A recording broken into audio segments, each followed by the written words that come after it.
In this video, we're going to compare the image quality of the Fujifilm 55-200mm lens versus the Fujifilm 70-300mm lens. So I have a bunch of photos here that I captured with both of the lenses, and I used the 40 megapixel Fujifilm X-T5. Now the 55-200 can of course shoot wider than the 70-300, and the 70-300 can shoot at longer focal lengths than the 55-200. So for this video, we're going to examine images where these two lenses overlap. So that would be from 70 to 200 millimeters. And everything was shot at f8 except for one example at f11. But hopefully this video gives you a good idea of what to expect out of these lenses when it comes to landscape photography. But anyway, let's go ahead and dive right in. Alright, so here's our first shot. We got a nice mountain with a bit of sunlight up top. Now, for some of these comparisons that we're going to look at today, I did not get the focal length exactly the same between the two shots, but I think we're close enough to do some worthwhile comparisons. So for this image, we're at around 60 millimeters on the 55-200, and then we're at 70 millimeters on the 70-300. But let's go ahead, we'll zoom into 100% in the center of the frame. And it does look like there's a little bit more contrast on the 55-200, but it's not by a ton or anything. And then in terms of sharpness and detail, they look about even to my eye, and both look really good. Let's go ahead, we'll look up top at the peak. And here I'm noticing a slightly sharper result out of the 55-200. Now the 70-300, it does look good though. And let's go over here to this other edge. And it's pretty much the same thing. So the 55-200 is performing just a little bit better on the edges. Now I do think the 70-300 is still totally usable and everything, but if we're pixel peeping, then the 55-200 is giving us a slightly better result in this 60 to 70 millimeter range here. Alright, let's go ahead, we'll look at another shot with similar focal lengths as the previous set of images. And if we come into the center here, once again, I'm just seeing a little bit more contrast on the 55-200. The sharpness, once again, it's just about equal, though I will say the 55-200 is maybe just a hair sharper. And if we move up to the top edge, once again, the 55-200 is just a notch sharper here. And we'll go over to this other edge. And here we're getting a similar result. The 70-300 has gotten a bit softer on the edge, but overall I'd say it still looks perfectly good. Now I will say there's also a drop in clarity on the 55-200 as well, but it's just not as much of a drop as with the 70-300. And let's go ahead and move down to this bottom right corner. And we're basically getting the same type of result here as well. Alright, so for this next shot we're at around 80 to 90 millimeters. And globally, I'm seeing more contrast once again on the 55-200, and there also seems to be more magenta tones in the 55-200 shot as well. Now keep in mind, I shot these images with the manual white balance setting, so I do think that this color and contrast difference is caused by the lenses. But let's go ahead, we'll zoom into the center. And I'd say that the detail looks really good for both lenses. They're both doing great at capturing a lot of this fine detail in the frame. Can't really say that one's better than the other.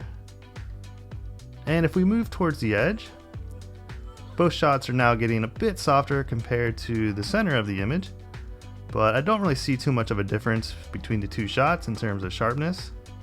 And let's go ahead, we'll move over to one of the corners. And to my eye, they are just about identical here. Alright, so for the next set of images, we're at 86 millimeters and 101 millimeters. And I'd say that the color looks pretty close in these images. I'm not really seeing magenta tones jumping out at me like the previous shot. And we'll go ahead and punch into 100% here in the center. And we're getting very sharp results in both of these shots. You can really see a lot of detail in the trees and the rocks and everything. Let's go ahead and take a look at this rocky area here. They are both still very sharp, but I think now the 70-300 is giving us a little bit more clarity. And if we move down to the corner, we're getting good results out of both lenses still. The 70-300 is just a notch sharper, but I wouldn't say it's by a ton. And let's take a look up here in this area. And man, they are pretty much neck and neck here. I'd say solid performance out of both lenses in my opinion. Alright, so next up we have shots at 128mm and 132mm. Now globally, I'm not seeing too much of a difference here. Maybe slightly more magenta in the sky on the 55-200. And looking at 100% in the center, I'm seeing good results out of both of the lenses. I'd say that the 70-300mm lens is a little bit sharper to my eye. And let's take a look up top. And yeah, I'd say the 70-300 is slightly better. And the same thing on the edges here. Just getting a little bit better image quality out of the 70-300. Now the 55-200 is still totally usable, but I do think the 70-300 is performing better for this shot. And we can take a look at the other side. And yeah, pretty much the same thing. Alright, so now we're at 200mm. So this of course is the long end of the 55-200mm lens. And the images look basically the same on a global level. Although I do see a bit more blue in the sky on the 70-300. But let's take a closer look at the center. And to my eye, the 55-200 has gotten somewhat soft now. The 70-300 is definitely sharper here. I'm noticing it here in this rocky area, as well as down here with these trees. And if we take a look over at the edges, definitely seeing a better result out of the 70-300.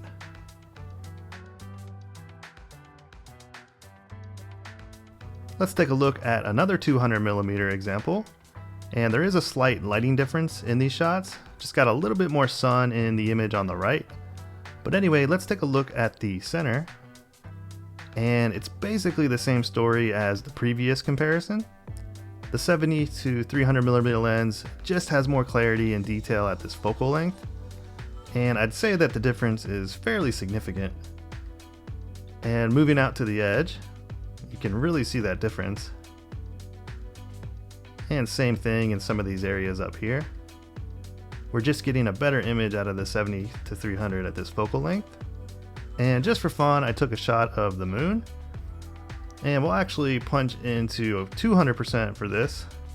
Now keep in mind we're shooting through a lot of atmosphere here, but I still think that the 70-300 has slightly more detail and contrast here. Alright, so after looking at all those examples, what are my conclusions? Well, at the end of the day, you're going to be able to get good shots out of both of these lenses. We saw fairly equal performance at all the focal lengths until we got to the long end.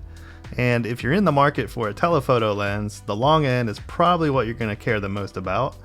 So since the 70-300 outperformed the 55-200 at 200mm, plus it can shoot all the way up to 300mm, I'm going to have to recommend the 70-300 over the 55-200. Now, I will say that the 55-200, it's still a good lens. Plus it's smaller, it weighs a little bit less, it can shoot wider, and it has a slightly faster aperture. And it's also a little bit less expensive, although with current prices it's not by much, at least in the US. But with all that said, I still think that the 70-300mm is the better option for telephoto landscape photography. It does have that better image quality at 200mm, plus it can go even longer. And to me, that's really the deciding factor here. Especially since the image quality is mostly the same at those shorter focal lengths. But let me know in the comments what you think about these two lenses and which one you would choose or have chosen if you already have one. And if you're in the market for either of these lenses, I greatly appreciate you using my affiliate links in the description when making your purchase. It costs you nothing extra and definitely helps support this channel, so thank you for that.